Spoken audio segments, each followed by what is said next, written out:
Assalamualaikum warahmatullahi wabarakatuh. Di sini kami akan menyampaikan mengenai perancangan pabrik dengan judul Pabrik Semen Portland Komposit memanfaatkan limbah paper sludge dengan kapasitas 1.500 ton per tahun. Sebelumnya, perkenalkan nama saya Winda Suciandayani dengan partner saya Vivi Nur Alifah, dengan dosen pembimbing Pak Fandi Angga Prastia, dengan dosen penguji Bu Malahayati Nasution dan Pak Abdul Halim. Adapun topik pembahasan pada kali ini yang pertama ada pendahuluan, kedua kapasitas produksi, seleksi proses, proses flow diagram, neraca massa dan neraca energi, instrumentasi, utilitas, tata letak pabrik, spesifikasi alat, struktur organisasi, dan analisa ekonomi. Yang pertama yaitu ada pendahuluan. Latar belakang adanya rancangan ini adalah perkembangan pembangunan MP3EI yang salah satunya merupakan rujukan ibu kota baru dan rencana pembangunan besar-besaran yang ada di wilayah Kutai Timur. Selain itu, serta dilakukan usaha peningkatan jumlah ekspor pada semen.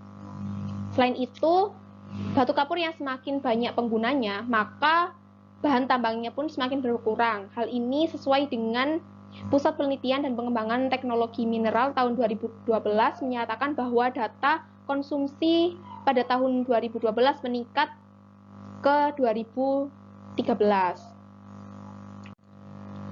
Oleh karena itu, dilakukan pemanfaatan limbah paper sludge ini. Selain itu, terdapat kenaikan jumlah kuantitas per tahun dari paper sludge sendiri. Dapat dilihat pada data proyeksi kuantitatif limbah paper sludge pada tabel di bawah ini. Selain itu, kami juga melakukan partisipasi dengan Paris Agreement, di mana emisi gas buang CO2 itu sebisa mungkin diminimalisir dengan menurunkan jumlah klinker yang ada di semen. Oleh karena itu, kami memilih semen PCC sebagai produk utama kami dengan indeks klinker sebesar 73%. Selain itu, keunggulan dari semen PCC sendiri adalah lebih mudah dikerjakan, kemudian suhu betonnya itu lebih rendah, kemudian permukaan acian lebih halus dan juga memiliki panas hidrasi yang lebih rendah. Ada beberapa tipe jenis semen, yaitu ada semen Portland, semen Mansori, semen Portland Pozzolan, semen Portland Komposit yang kami gunakan saat ini. Kemudian ada semen Portland campur dan juga semen Portland putih. Untuk spesifikasinya bisa dilihat pada tabel berikut ini sesuai SNI. Berikutnya merupakan perhitungan dari kapasitas produksi. Data yang digunakan dalam perhitungan kapasitas produksi adalah data produksi dan konsumsi pada tahun 2016 hingga tahun 2020. Sedangkan untuk data ekspor dan data impor mulai dari tahun 2015 hingga tahun 2019.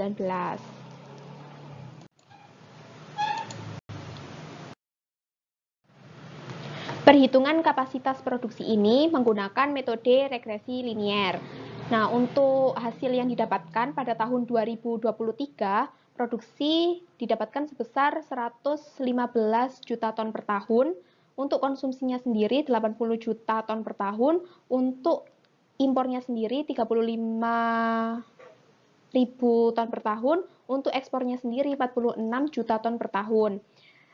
Sehingga M3 didapatkan dengan menggunakan persamaan konsumsi ditambah impor, dikurangi produksi, ditambah ekspor, dan didapatkan nilai 14 juta ton per tahun. Berdasarkan pada perhitungan di atas, maka diasumsikan kapasitas produksi semen yang akan didirikan pada tahun 2023 adalah 1.500.000 ton per tahun. Ini didapatkan dari 10% dari M3, yaitu 10% dari 14 juta ton per tahun. Selanjutnya yaitu menghitung gross profit margin, di mana harga jual produk dan pendapatan pengolahan limbah didapatkan sebesar 2 triliun dengan harga bahan bakunya yaitu 183 miliar dengan keuntungan kotornya 2 triliun. Sedangkan persamaan gross profit margin sendiri adalah harga jual dikurangi dengan harga bahan baku dibagi dengan harga jual. Sehingga didapatkan nilai GPM adalah 91,65%.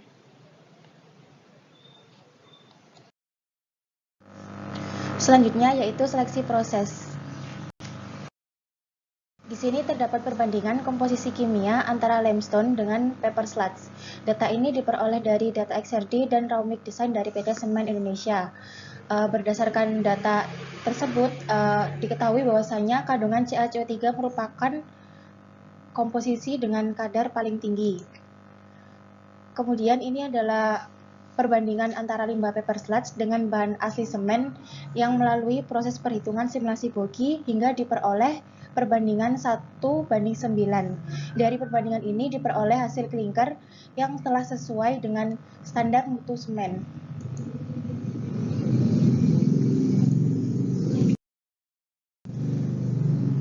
Selanjutnya yaitu paper sludge yang diperoleh mulanya memiliki kandungan air sebesar 60-70%. Oleh sebab itu diperlukan pretreatment untuk mengurangi kandungan airnya hingga diperoleh kadar air sebesar 16%.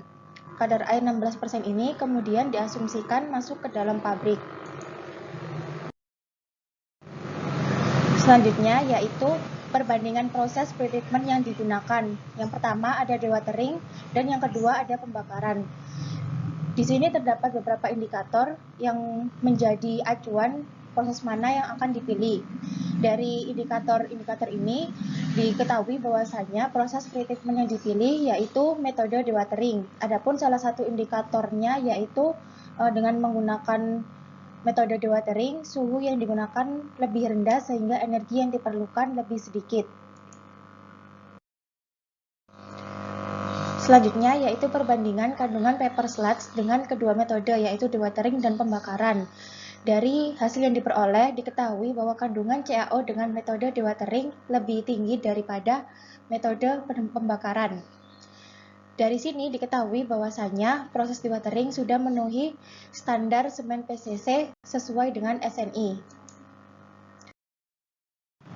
Selanjutnya yaitu perbandingan proses pada pembuatan semen. Di sini terdapat proses kering, semi kering, basah dan juga semi basah. Di sini perbedaannya yaitu penambahan air pada proses basah dan semi basah. Selanjutnya yaitu beberapa indikator yang menjadi penentu proses mana yang akan digunakan. Dari sini diketahui bahwa proses kering memiliki keunggulan daripada proses lainnya sehingga proses kering dipilih dalam pembuatan semen Portland. Selanjutnya yaitu proses flow diagram. Berikut merupakan proses flow diagram secara keseluruhan. Yang pertama yaitu persiapan bahan. Di sini terdapat udara, fly ash, gypsum, paper sludge, limestone, batu bara, dan juga tanah liat. Untuk fly ash dan gypsum nanti akan ditambahkan pada proses finish mill. Kemudian untuk limbah paper sludge akan di pretreatment terlebih dahulu pada alat screw press hingga menghasilkan paper sludge kering dan juga air. Untuk airnya sendiri nanti akan dialirkan menuju ke clarifier. Untuk limestone dan tanah liat akan menuju ke alat crusher, sedangkan batu bara akan di-crusher kemudian disalurkan menuju ke cold mill. Berikutnya yaitu pencampuran bahan. Bahan-bahan yang telah melalui proses crusher kemudian dialirkan menuju raw mill untuk mengalami proses pencampuran. Kemudian bahan yang sudah bercampur akan dialirkan menuju cyclone hingga terpisah antara bahan dengan debu. Debu ini nanti akan ditangkap oleh elektrostatik precipitator, di mana nanti gasnya akan dibuang melalui stack gas. Bahan yang sudah terpisah dari debu kemudian dialirkan menuju blending silo untuk mengalami proses homogenisasi. Tahap selanjutnya yaitu proses reaksi bahan. Nah, di sini terdapat dua reaktor, yaitu preheater dan juga rotary kiln. Di dalam preheater terdapat fungsi proses pemanasan awal, kemudian feed dimasukkan ke dalam rotary kiln sehingga didapatkan klinker. Kemudian klinker masuk ke dalam cooler. Selanjutnya, setelah dari cooler dilakukan proses pendinginan mendadak, kemudian dialirkan ke dalam clinker silo, kemudian dialirkan ke dalam finish mill. Nah, di dalam finish mill sendiri ditambahkan bahan-bahan lain yaitu gypsum, fly ash, dan juga natural pozolan lainnya. Setelah bahan-bahan tercampur, kemudian dilakukan proses pengemasan. Sedangkan untuk debu-debunya dari finish mill dilakukan proses separator di dalam siklon. Nah, di sini untuk gas sebelum yang dibuang dilewatkan menuju elektrostatik presipitator untuk ditangkap debunya, kemudian dilewatkan ke stack gas. Kemudian udaranya dibuang. Selanjutnya yaitu perhitungan neraca massa dan juga neraca energi. Berikut merupakan raw mix desain clinker dengan bahan baku limestone, clay, limbah paper sludge, pasir silika, dan juga pasir besi dengan persentase dapat dilihat pada tabel. Sedangkan menurut EN 197/1/2011, semen PCC terdapat kandungan klinker dan juga filler dengan perbandingan 73% banding 27%. Sehingga bahan baku yang digunakan dalam proses pembuatan semen PCC sendiri adalah ada limestone, fly ash, natural pozolan, dan gypsum dengan persentase dapat dilihat seperti gambar di bawah ini. Selanjutnya yaitu neraca massa overall. Yang pertama yaitu stream masuk. Di sini ada limestone, kemudian ada paper sludge, ada clay, ada pasir silika, ada pasir besi, ada gypsum, ada fly ash, ada dan natural pozolan. Selain itu ditambahkan juga udara aerasi blending silo, kemudian udara primer dari kiln, kemudian udara untuk cooler, ada batu bara untuk kalsiner, dan juga batu bara untuk kiln. Untuk stream keluarnya sendiri ada das dari back filter raw mill, kemudian ada das dari back filter cold mill, ada das dari elektrostatik clinker silo, kemudian das dari elektrostatik presipitator finish mill dengan semen PCC dan juga H2O dari screw press. Dapat dilihat bahwa nilai input sudah sama dengan nilai output, yaitu sebesar 760.000 kg per jam. Selanjutnya yaitu ada neraca massa komponen. Yang pertama ada alat screw press. Di sini komponen masuk terdapat paper sludge, kemudian stream keluarnya ada H2O dan juga ada paper sludge yang sudah dikeringkan. Dapat dilihat pada tabel bahwa nilai yang masuk sudah sama dengan nilai yang keluar, di mana nilai yang balance yaitu sebesar 22.000 kg per jam. Berikutnya terdapat neraca massa komponen pada mix pile. Untuk stream yang masuk ada limestone, ada limbah paper sludge, ada clay, pasir silika, dan juga pasir besi, di mana stream yang keluar ada campuran material. Dapat dilihat pada tabel di bawah ini, neraca massa masuk sudah sama dengan neraca massa yang keluar, sehingga sudah balance dengan nilai 235.000 kg per jam. Selanjutnya ada neraca massa komponen pada raw mill. Di sini stream yang masuk ada campuran raw mill, ada recycle back filter raw mill, kemudian ada gas dari preheater. Untuk stream yang keluar ada raw mill.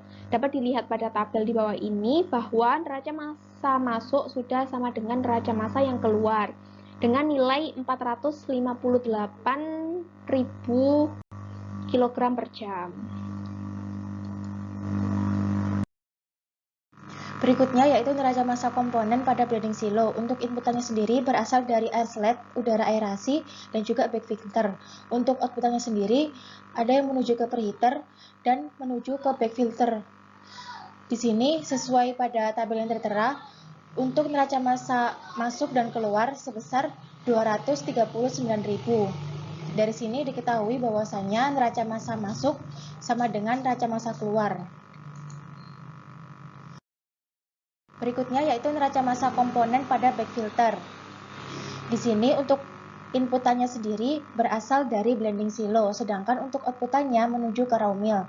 Adapun input dan outputannya senilai 6.070. Dari sini diketahui bahwasanya input sama dengan output. Selanjutnya yaitu neraca massa komponen pada preheater. Untuk inputannya sendiri berasal dari blending silo, gas panas kiln, umpan batu bara, dan juga udara tersier. Untuk outputannya sendiri menuju ke ID fan dan juga kiln. Adapun total komponen masuk sama dengan keluar yaitu sebesar 468.000. Berikutnya yaitu neraca massa komponen pada rotary kiln. Untuk inputannya sendiri berasal dari preheater, udara sekunder, udara primer, dan juga batu bara. Untuk outputannya sendiri menuju ke kalsiner dan juga clinker yang menuju ke cooler. Untuk total input dan outputannya senilai 250.000. Dari sini diketahui bahwasanya total input dan output sudah balance. Selanjutnya yaitu neraca massa komponen pada cooler. Untuk inputannya sendiri berasal dari kiln dan juga udara. Outputannya menuju ke cyclone, terdapat udara tersier dan sekunder, dan juga menuju ke clinker silo. Untuk total input dan outputannya sudah balance, yaitu senilai 609.000.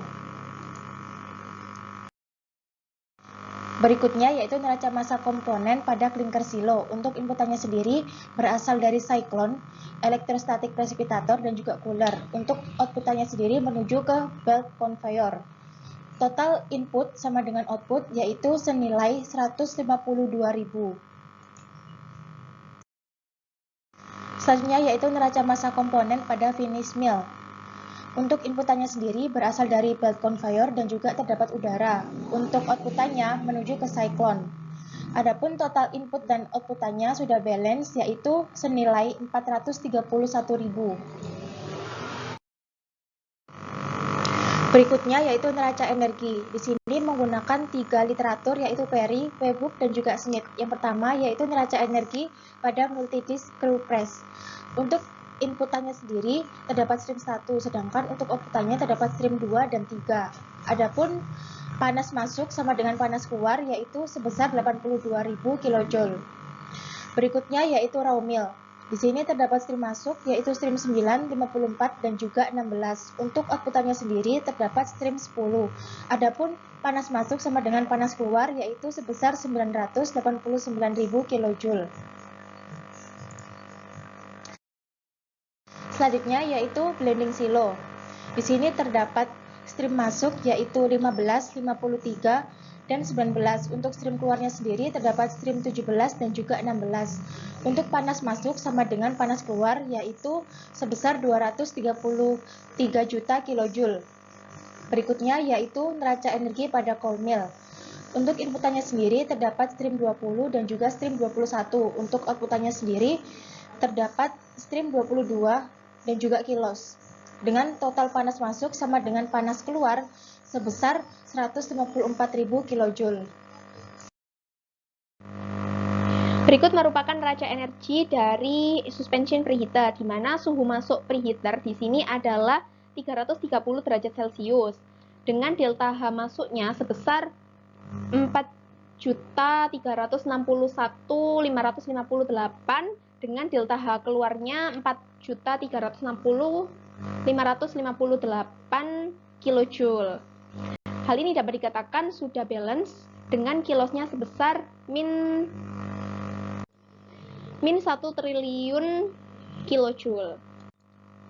Selanjutnya yaitu neraca energi pada rotary kiln, di mana suhu masuk dari rotary kiln sebesar 1000 derajat Celcius dengan delta H masuknya sebesar 415 miliar kilojoule yang sudah balance dengan delta H keluarnya dengan kilosnya sebesar min 4 triliun.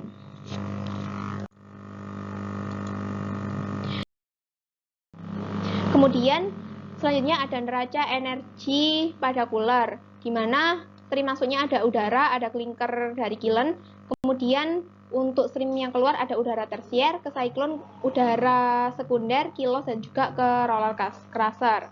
Untuk delta H masuknya sendiri ada 5 triliun kilojoule, sedangkan delta H keluarnya sendiri ada 5 triliun kilojoule. Untuk kilosnya sendiri adalah 5 triliun, sehingga dapat dikatakan balance. Selanjutnya ada neraca energi pada cyclone, di mana suhu stream yang masuk adalah dari cooler, kemudian untuk stream yang keluar ada clinker silo dan juga ke elektrostatik precipitator. Untuk delta H masuknya sendiri sebesar 220 juta kilojoule, sudah balance dengan delta H keluarnya sebesar min 215 juta kilojoule. Berikutnya merupakan neraca energi dari finish mill, di mana stream yang masuk ada dari belt conveyor, kemudian ada dari udara, dan juga stream yang keluar ada ke cyclone, dengan delta H masuknya sudah sama dengan delta H yang keluar, dengan kilosnya sebesar 932 juta kilojoule. Selanjutnya yaitu ada instrumentasi. Berikut merupakan gambaran PNID keseluruhan pabrik, dengan kami mengambil contoh dari coal mill. Yang pertama ada temperatur transmitter, kemudian ada temperatur controller, kemudian ada IP yang kemudian meneruskan sinyal pneumatik. Selanjutnya ada PNID dari suspension preheater, di mana pada suspension preheater ini butuh pengatur suhu, yaitu dengan menggunakan temperatur transmitter dan juga temperatur controller. Selain itu ada PNID dari rotary kiln, di mana kami menambahkan instrumentasi berupa temperatur transmitter dan juga temperatur indikator. Berikutnya yaitu PNID pada cooler. Di sini terdapat temperatur controller, temperatur transmitter, dan juga IP yang nantinya akan meneruskan sinyal pneumatik. Selanjutnya yaitu PNID cyclone separator. Di sini terdapat flow rate transmitter dan juga flow rate controller. Selanjutnya yaitu PNID pada blending silo. Di sini terdapat level transmitter, level controller, dan juga IP yang nantinya akan meneruskan sinyal pneumatik. Selanjutnya ada sistem utilitas untuk menunjang operasional pabrik. Yang pertama yaitu supply kebutuhan listrik, di mana total kebutuhan yaitu 2.105 kW per hari dengan supply 100% dari PLN. Akan tetapi kami mengantisipasi dengan adanya pemadaman listrik, oleh karena itu kami menyiapkan genset. Kemudian kebutuhan air yang digunakan adalah sebesar 2.935 kg per jam, di mana air digunakan untuk perkantoran, laboratorium, bengkel, kebersihan, dan pertamanan dengan diambil dari mata air Danau Peak yang sekitar 16 kilo. Kemudian ada supply batubara yang digunakan untuk 60% di preheater dan juga 40% di kiln, dengan total jumlahnya yaitu 23.554 kg per jam. Sedangkan udara aerasinya digunakan pada kiln, dengan digunakan pada cooler dan juga blending silo, dengan total kebutuhan yaitu 469.837 kg per jam. Selanjutnya yaitu tata letak. Di sini terdapat seleksi pemilihan lokasi pabrik. Di sini terdapat 3 lokasi, yaitu lokasi 1, 2, 3, di mana lokasi 1 yaitu Sangatta, Kutai Timur, lokasi 2 Medan, dan lokasi 3 Manokwari. Di sini juga tertera faktor-faktor yang menjadi penentu dari lokasi mana yang akan dipilih. Berdasarkan nilai dari faktor-faktor yang tertera, diketahui bahwasannya lokasi 1 memiliki nilai yang paling tinggi, sehingga lokasi 1 yaitu Sangatta dipilih menjadi lokasi pabrik.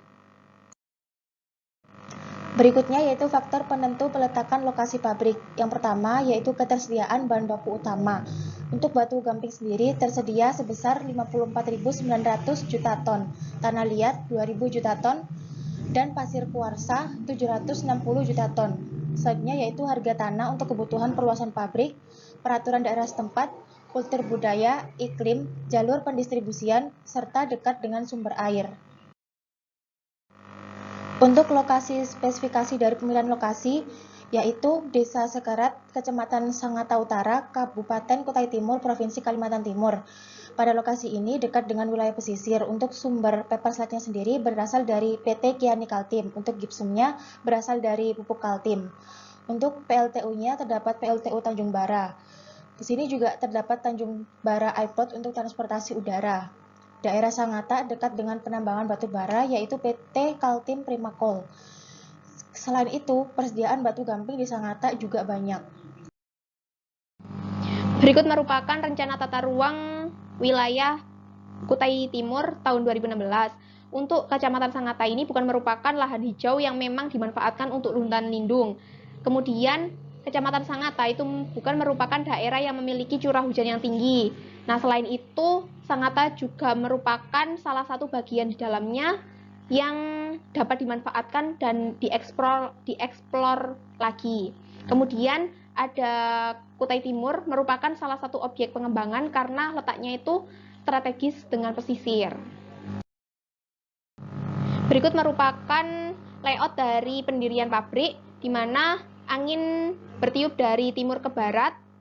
Kemudian untuk gambar selanjutnya, di sini ada area perluasan pabrik dengan keterangan dapat disampaikan dalam tabel berikut ini. Selanjutnya ada layout dari perkantoran. Ada perkantoran 1, perkantoran 2, dan perkantoran 3 dengan keterangan yang terdapat pada tabel. Selanjutnya ada spesifikasi alat. Yang pertama yaitu ada unit reaktor. Di sini reaktor terbagi menjadi dua, yaitu ada preheater dan juga rotary kiln. Untuk preheater sendiri terdapat kode alat B210 dengan jumlah stage-nya ada 4. Untuk kondisi operasinya dapat dilihat pada tabel. Fungsi dari preheater di sini adalah pemanasan awal umpan sebelum masuk rotary kiln. Untuk materialnya yang digunakan di sini adalah mid steel. Desain dari preheater dapat dilihat. Untuk gambar yang di sebelah kiri adalah tampak samping dari preheater. Untuk gambar kanannya adalah tampak atas dari preheater. Selanjutnya di sini ada spesifikasi rotary kiln. Untuk rotary kiln yang digunakan di sini ada satu unit dengan kode B220 dengan kondisi operasinya terdapat pada gambar dan juga data mekaniknya terdapat pada slide. Selanjutnya ada desain rotary kiln. Yang pertama yaitu ada gambar tampak depan, di mana ada tebal sel dan tebal bricknya. Tebal brick adalah batu tahan apinya. Kemudian untuk yang bawah ini adalah desain tampak samping dari rotary kiln. Berikutnya yaitu spesifikasi unit pemisahan. Di sini terdapat raw mill dengan nomor alat C130 sejumlah 1 unit. Fungsinya sendiri untuk mengecilkan ukuran hingga 90 mikrometer dan pengeringan kadar air raw mill menjadi 1%. Untuk kondisi operasi dan data mekaniknya seperti yang tertera pada slide. Berikutnya yaitu screw press dengan nomor alat H150 sejumlah 1 buah. Fungsinya yaitu untuk mengurangi kadar air pada limbah paper sludge. Untuk kondisi operasi dan data mekanik seperti yang tertera pada slide. Selanjutnya yaitu cyclone separator dengan nomor alat H134 yang berjumlah 1 buah dengan fungsi untuk memisahkan gas dan material solid. Untuk data mekaniknya seperti yang tertera pada slide.